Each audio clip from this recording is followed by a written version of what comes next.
Good afternoon and welcome to this Royal Irish Academy of Music online guest lecture. It's a great pleasure to introduce Dr. Eva Moreda Rodriguez. Dr. Eva Moreda Rodriguez is a musicologist at the University of Glasgow.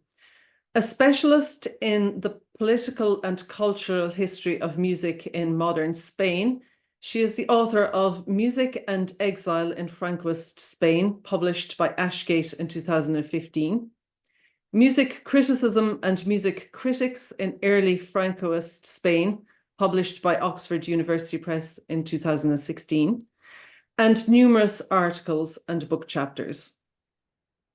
More recently, she has been interested in the early history of recording technologies and published her book, Inventing the Recording, the Phonograph and National Culture in Spain, with Oxford University Press in 2021. She has also published with Inya Stanovic, Early Sound Recordings, Academic Research and Practice in 2023. Eva is also a novelist, having published 4 full-length novels and 1 novella in the Galician language, most of which obtained or were finalists for a number of prizes and awards. Her latest novel has been translated into English as Home is Like a Different Time. And now back to music. We're looking forward very much today to your lecture, Eva, entitled Rethinking Early Recordings as Sources of Music and Performance History, Reflections on a Research Network Project. Thank you very much. Okay, thanks very much, Denise, for this kind introduction, and of course for the invitation, and also thanks to everyone for connecting into this call from, I know a few of you, not all of you, but I see some of you are connecting from other parts of the world, so thanks for being here. So as Denise suggested, so as my title suggests, so this presentation will, for me, it is an opportunity to look back at a recently finished research network project on early recordings, as it says here, and discuss any lessons learned, any discoveries, and so on. And I know that a number of you are interested in early recordings, so I hope this is of interest. This is the website of the project, so I thought I would bring it here. This is how it looks like at the moment. So at the moment, the website is being migrated to the server of the University of Surrey, which is where my co-investigator, I will talk about her in a minute, that's where she's based now. I was actually kind of quite surprised to discover that the website is still available, even as in preparation for the migration. So I will just write the address in the chat in case anyone is interested, and that this is how it looks like.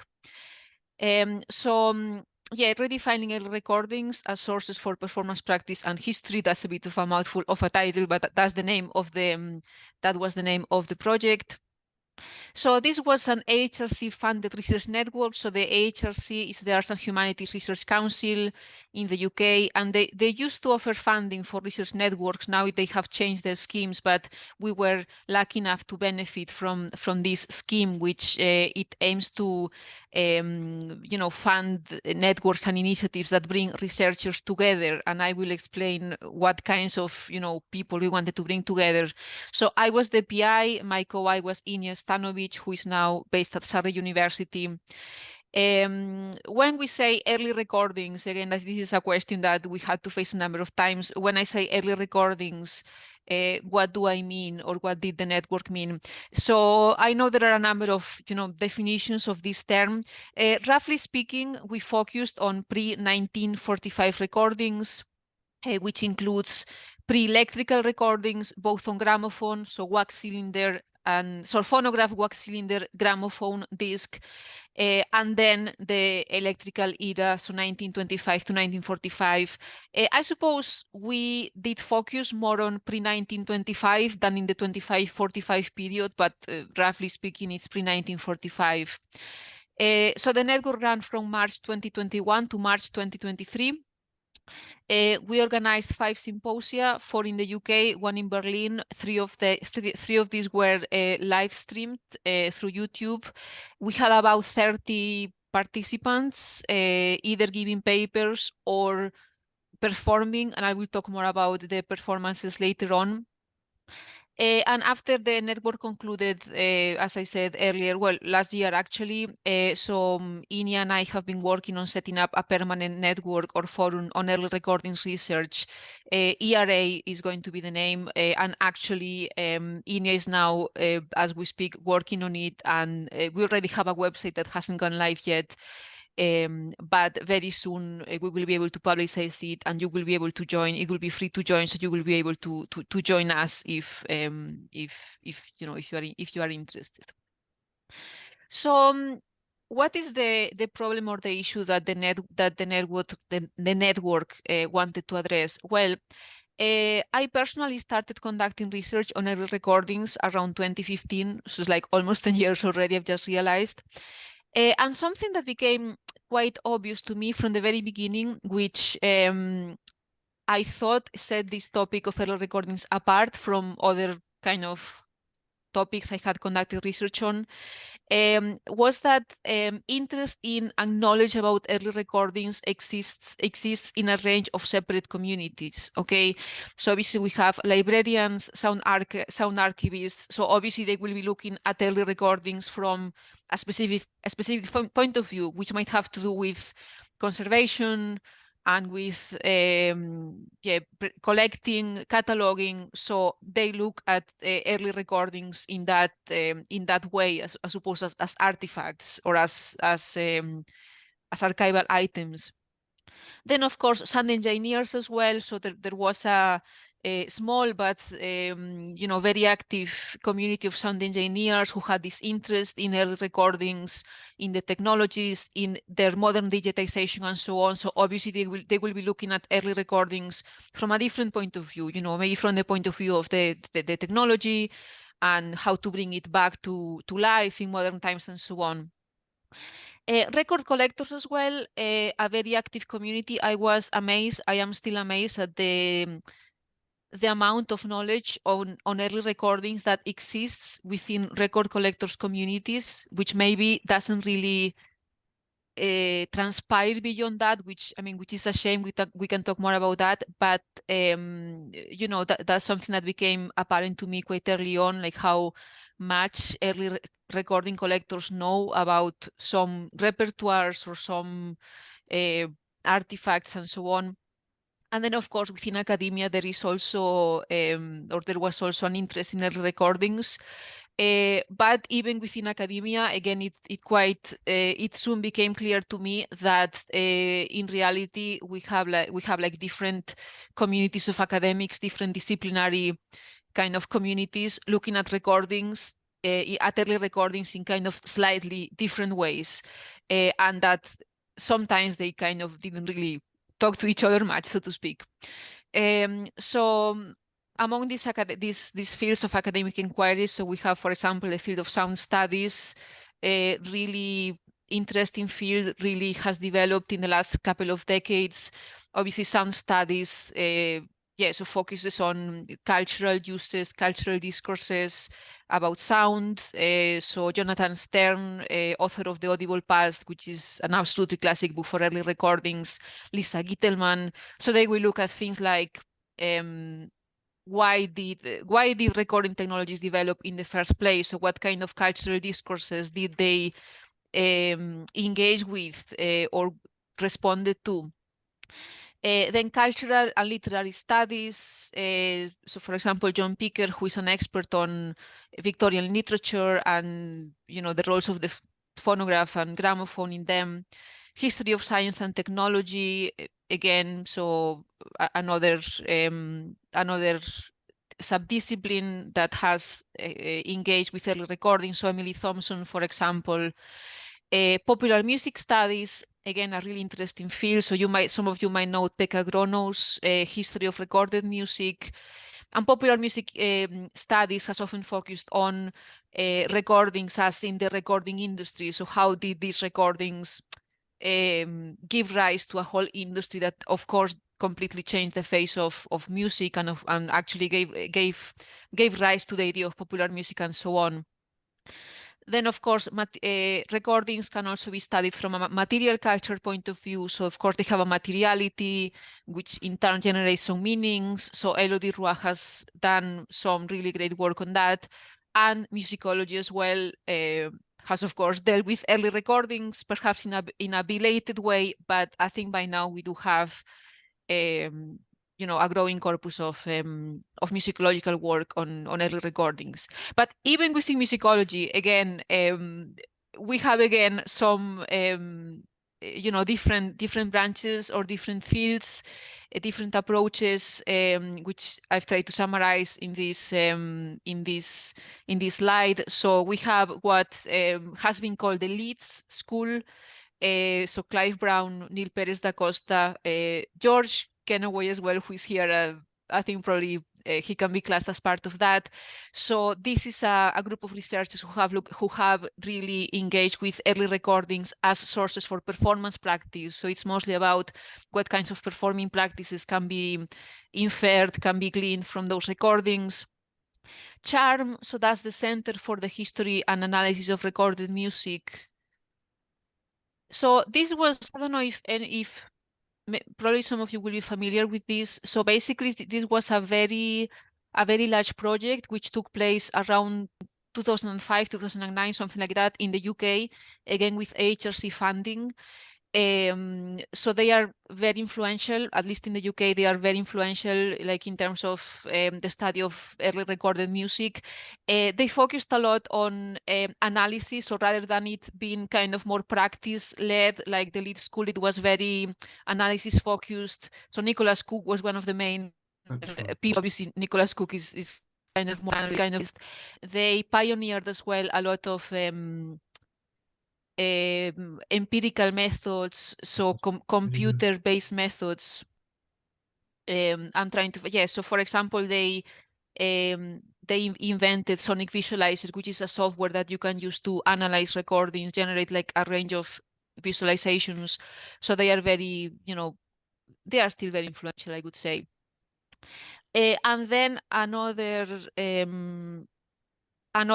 kind of branch, less organized perhaps, but another branch within musicological research focuses more on what I would call cultural critical contextual studies. So perhaps rather than focusing exclusively on the sound, as both the Leeds School and CHARM would do, generally speaking.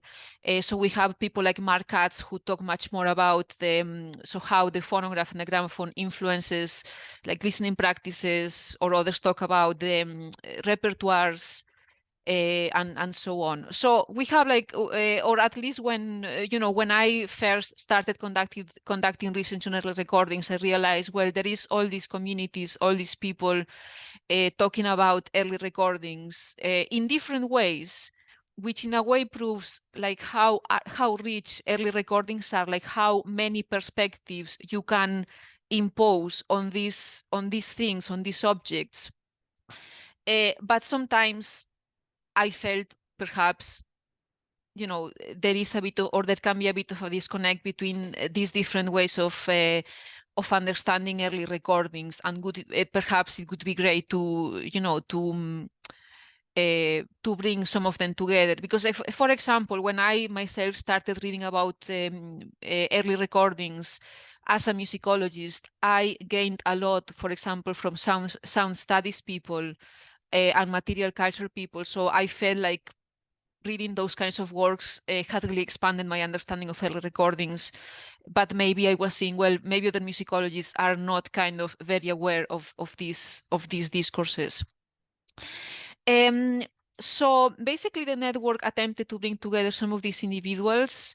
And I suppose something that we had very present as well is the challenges posed by mass digitization.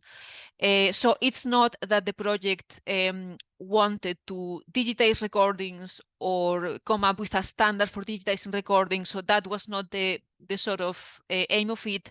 But I suppose mass digitization was very much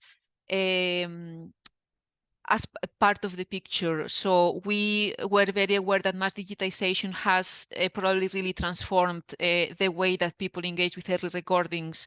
So what do I mean by mass digitization? So you can see I've got a link here. Basically, this link takes us to a section of our website, earlyrecordings.com. And this section lists a number of archives collections which have freely available digitized early recordings. Okay, so a range of libraries, archives, sometimes private initiatives, which have digitized the early recordings. So, for example, one I use a lot is the Spanish National Library. Yeah, so, and I just wanted to, explain a bit what I mean by mass digitization. Well, obviously, all of these libraries have, in some cases, dozens, in some cases, hundreds or thousands of digitized recordings. And of course, this is going to make it much easier for people for researchers to engage with early recordings. So something that Inia and I organized before we formally launched the network, we organized a couple of conferences, and we were amazed by like how many paper proposals we got. Like we had no idea so many people were conducting research on early recordings. We had to say no to people, which is always hard, but really we had no way of accommodating so many people. And this is something that I don't think I can empirically prove, but I imagine that the explosion of digitized material online had a lot to do with more people wanting to, taking an interest in early recordings, because even in the early Charm days, even 20 years ago, it would have been a bit of a challenge. Like you would have to go to a library or an archive, and maybe they would have just a few recordings, and then maybe they wouldn't have a phonograph to play them on. So what do you do? So of course, these kinds of some of these kinds of challenges now don't exist anymore. But I suppose there are like other challenges, at least a couple other challenges that I have very present in my work, and one of them is that the digitization process is not neutral.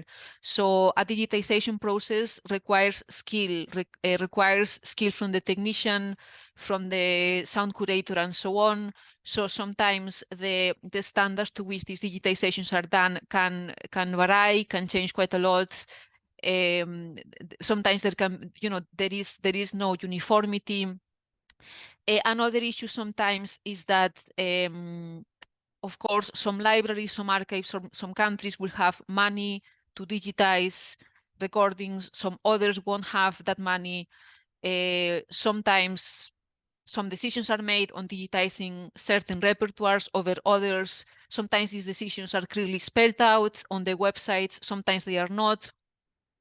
But obviously, what is digitized and what is not is going to condition what we research. So maybe some repertoires are getting a lot of attention because they are online and others are not, and maybe they are equally important.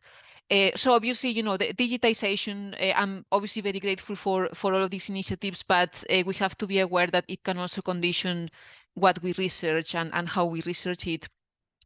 And then another issue with digitization can be that it can make us lose sight of the more material aspects of early recordings, which I will talk more about later on.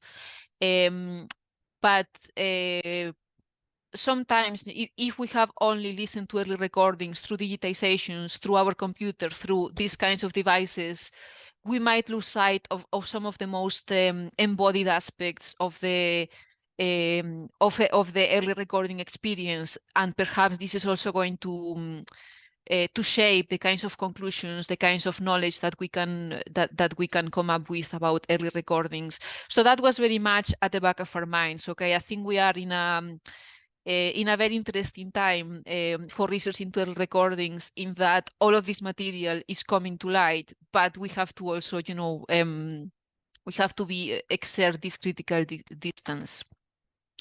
So I will go back to my presentation. Yeah. So moving on to activities that we conducted as part of the symposium. So basically, the main activities, or the main way that people had to kind of get together, was 5 symposia. So we organized 5 symposia, and 2 of them were kind of more traditional papers, roundtables, and so on. But for 3 of the other symposia, and you have the dates and places there. So Huddersfield, September 21, London, September 22, and London, January 23. I think it's possibly one year. Today is 1 year to the date of the last symposium, I think. So we experimented with a new format to bring people together based around the idea of the phonograph sessions. So I will talk about what this means. So this idea of the phonograph sessions goes back to Inya's postdoctoral research at the University of Huddersfield a few years ago now, probably something like 2018 or something like that. So basically, as part of her postdoc, Inya conducted I think the most extensive to date empirical study on early recordings as sources for performance practice. So basically, Inya spent 3 years making recordings. She's a pianist making piano recordings for the phonograph. So she was working on the basis of the cylinders recorded by Julius Bloch, who was a Russian businessman who recorded a range of quite famous figures of his time in his own house, in his own living room. So using that as a framework, Inya tried to emulate, imitate those kinds of recordings, recording herself on a phonograph with the help of an engineer, and seeing what the distance was between the actual performance and the recorded result. So for example, how did it affect things like articulation, dynamics, and in turn, what this might have told us about performing practices, okay? So Inya did all of this work, and this was actually extremely useful for us. So obviously, we couldn't offer that kind of experience to all participants. Like it would be impossible for, I don't know, 10 or 12 performers to conduct the same kind of process as Inya did. However, the advantage was that because Inya and the engineer, Duncan Miller, they had been working so closely on this, so they had managed to, they were able to solve some technical challenges, which meant that we could come up with a sort of abridged phonograph session format that could be deployed much more easily. So for example, Inya and Duncan work on things like the temperature that you can store the cylinders at, or basics like where do you place the phonograph and the horn when you are recording. So obviously answering those kinds of questions, originally it took them a while. It maybe took them, I don't know, a few days or a few hours. But maybe once you have solved some of those technical challenges by trial and error, you can say, okay, I know this is the material that I need, or this is the positioning that I need, and I can record something that maybe is not going to be perfect, but it's going to be usable, so to speak. Yeah, so the idea was to offer an abridged phonograph session to a range of performers. In her project, Inya was, I mean, she was very systematic about it. She was trying to answer specific questions, for example, about articulations, like if I play this with this articulation, how does it come up? What conclusions can I borrow? Can I draw from it? So we didn't want to pursue that, again, because of time and space constraints. Maybe not everyone is going to be able to kind of come up with these questions and pursue them, but instead focused on offering this format as a speculative tool for a range of performers to pursue a range of questions, or maybe just to see how it felt, but also as a catalyzer for the sharing of knowledge, okay? We also wanted to see how people kind of came together around this idea of the phonograph session, how not just the performer and the engineer, but also the audience, what they could add to the conversation to come up with, you know, some knowledge. And another important thing is that obviously performance and performance practice are going to be important considerations here, because we have performers who are performing, but we were also interested in seeing how these sessions could maybe invite people to think about broader questions rather than just, okay, here yeah, like you played vibrato, you played vibrato here, or you had an ornament here. How maybe that kind of format could invite people to think beyond just the detail, the details of performance practice. So basically what happened in these 3 symposia? So basically we had a range of performers, and each of them was given a slot of about 30 minutes. Maybe in some cases it was slightly longer, but let's say about 30, 45 minutes. And they recorded 1 or 2 wax cylinders under, on the phonograph under the supervision of Duncan Miller. And this was made in a public fashion. So basically, all the performers came together. So they listened to each other. They saw each other. These were also open to the public. So we had a few people who maybe were not performing, but were either musicologists or were just interested members of the audience. So there was, in all cases, there was at least a small audience.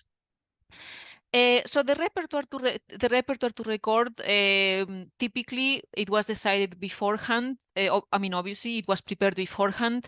In a number of cases, Ini and I had a conversation with the performers about what would be best to choose, what would be more appropriate. I suppose the main constraint was that it had to be repertoire that could have plausibly been performed, could have been recorded on the phonograph around 1900. So obviously this means the repertoire would be 19th century or earlier than that, but not like Messiaen, not,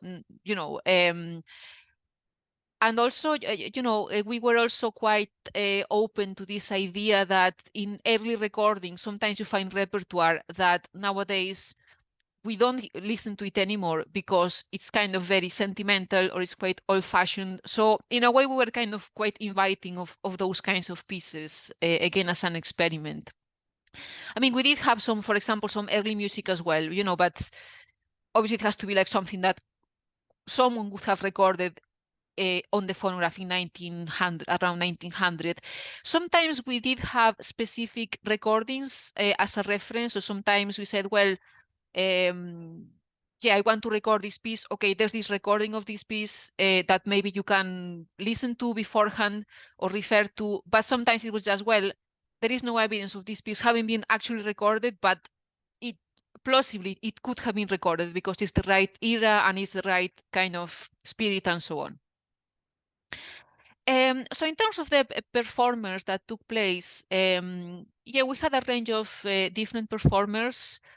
Most of them were either experts in 19th century performance practice or in early recordings, or in some cases in both. So for example, we had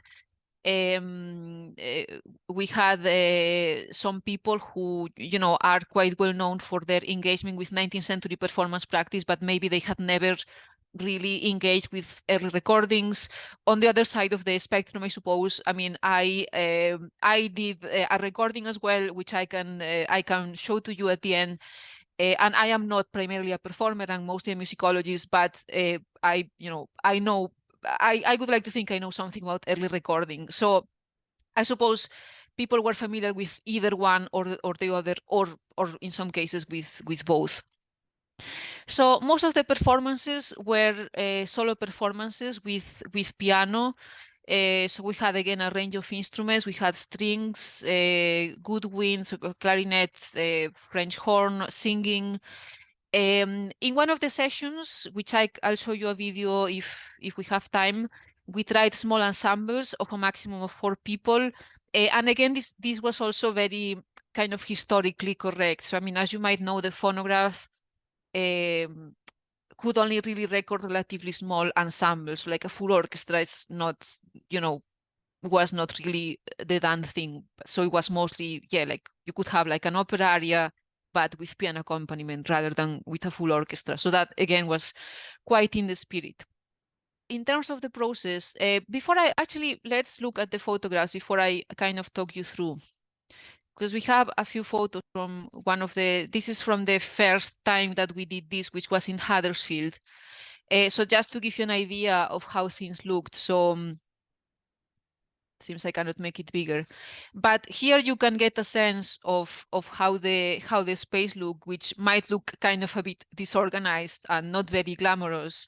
But as you can see, the performers had to sit in sometimes kind of slightly awkward or unusual configurations. So with the piano sitting behind the instrumentalist, the soloist, and then the phonograph, you know, in this case, it's here in the floor. You might see the horn here, you know, between the legs of the chair, you know. So it could all be kind of a bit awkward. So it doesn't look very glamorous, but you know, this is what it would have looked like, or it could have looked like back in the day. Yeah, this is someone just speaking into the horn to record a spoken phrase. Here we have George Kenaway actually recording on cello. You can see again the phonograph is obviously it's projected towards the instrument itself. So here we have a clarinet. Here Duncan, the engineer, is given the sign to start to the performer. So you might have seen him in some of the photos. He's kind of very engaged in the process. So it's not as if he starts and then something happens, but he's, you know, very much following the process all the way through. Here we have a singer, again, singing kind of quite deliberately into the horn. So actually a lot of these details were details that Duncan and Inya had found out from their previous research. You know, so for example, the idea that playing on the piano, you have to play quite loudly and quite fortissimo all the time. So this is something that Inya found out, you know, in her own research. So this is something that she could pass on to performers, you know, and maybe don't spend 3 hours trying to figure out, like I tell you, you know, and that speeds up the process. Yeah, so this gives you an idea of how, you know, how things look like, how the setup look like. So in terms of the process, in terms of the format, typically what happened is that the performer recorded one short test or two on the cylinder. So could be a phrase or a few seconds. And then this was played back to see, well, first of all, if the sound was registering correctly. And, you know, maybe we did this like once or twice with each performance, which is each performer, and after each of the tests there could be like some adjustments being made. So for example, yeah, you need to play louder because you are not being heard, or maybe the horn, you know, maybe Duncan decided, oh, this horn would be more suitable for this kind of instrument. Positioning as well, or maybe you need to kind of get closer or farther apart between yourselves or with respect to the phonograph. So yeah, so that was the time for any adjustments, you know. Then the performer recorded the piece as one take because, I mean, you might know this is a time where this idea of doing multiple takes and then maybe pasting them together is not possible. It has to be one take, and in fact, you know, what we hear is one take. And then what happened is that this was normally played back and there was an opportunity for the audience and the performance in a kind of friendly atmosphere to discuss the process, you know, to discuss, are there any differences between what we hear from the phonograph and what we heard in the performance? How did the performer feel? How did they feel they needed to change their performance? Did they feel with all the constraints, you know, of playing louder and being perhaps in an awkward position? Do I feel I can still make music? So those kinds, and but also beyond, you know, there were also other aspects beyond performance that came up as well. If time permitted, sometimes it was possible to make another take, maybe of the same piece or maybe a different piece. Sometimes there was time, sometimes there wasn't. And then after the day, normally we ask performers to submit short reflections. So we have some reflections by the performers, okay, about the whole process. So I wanted to show you some of the videos, some of the things that we did. So again, all of these recordings of these are all on our website, and they also point to YouTube. So if you go directly on YouTube, you should be able to find them. So for example, one of my favorite videos, this one, so it's Brahms Hungarian Dance #1. So this is a team of 4 people. This is the biggest that we recorded. Ready?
Yeah, I wanted to show you also a video that I made myself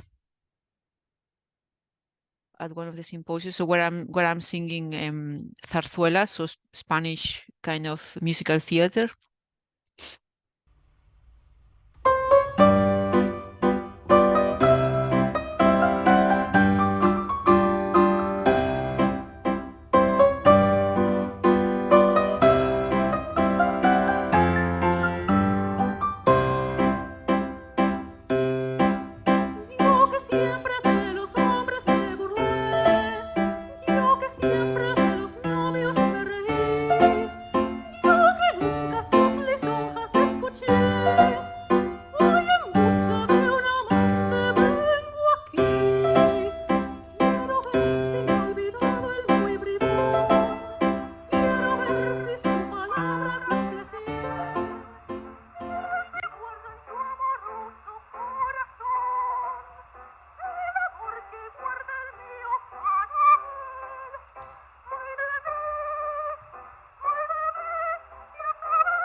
Yeah, and I was talking earlier on, I was talking about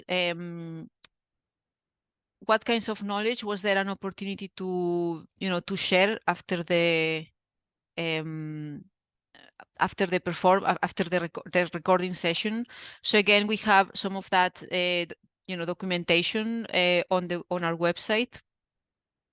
So, for example, for my own performance, I gave a commentary, and I suppose something that I have been kind of working on for a number of years is vocal technique in Spanish. So Spanish zarzuela is a bit, I suppose, it's a bit like operetta. It's a bit like musical theater. It draws upon some aspects of opera and operatic singing, but maybe in others, like not so much. And something that I have been thinking about for a number of years is the issue of vocal delivery. So do they have a kind of more operatic delivery where you have a raise of palate, where you have a vibrato, but maybe the diction is not so good because you have to have the shape in your mouth, or where they following a kind of more spoken kind of delivery, kind of more like musical theater nowadays. And this allowed me to think about these questions. So I noticed that the way that my pronunciation came through was perhaps slightly different than I had expected. So this gives me something to think about. And then also with the other symposium, the one which featured the four people performing. So these are a few of the themes that came up in the discussions as well, beyond the kind of details of performance practice. So for example, something that we found quite interesting is how some of I mean, obviously this was Brahms, but perhaps not so serious Brahms, a Brahms which kind of has been more successful outside serious settings, but others were performing kind of quite what we would call quite sentimental pieces. So for example, we have this Dear Old Pal of Mine. We have, a couple Sport, a couple other things. And for example, we discussed, well, like these pieces, maybe you look at the score or you listen to a modern performance and they kind of look a bit sentimental, but maybe sometimes bringing in these performance elements, they give them like a different allure. They make them perhaps more easier to engage with in a sort of in the moment way. So that was a conversation about canon repertoire. So how the development of the phonograph might have changed that. Or things also, for example, like the mechanics and the dynamics of the recording studio, which is something that you don't have, we don't have a lot of information on. Okay, obviously we have photographs, we have some accounts, but obviously it's kind of difficult to reconstruct what would have happened on a kind of minute by minute or second by second basis in the studio. What would have the dynamics look like? For example, questions such as how quickly would have performers adapted to the phonograph. So something that was quite interesting is how most of the performers that took place in these sessions were able to adapt their performance quite quickly. And I mean, and of course, we cannot jump to conclusions and say, well, that's exactly what would have happened back in the day, because it's, performers have different skills. But it was perhaps something that, in my case, it kind of opened up this question and allowed me to think a bit differently about those kinds of processes. Yeah, so I think we are, getting close to time. So yeah, of course, on the website there are other videos, there are other commentaries and other things. But I mean, I hope this has been of interest to some of you.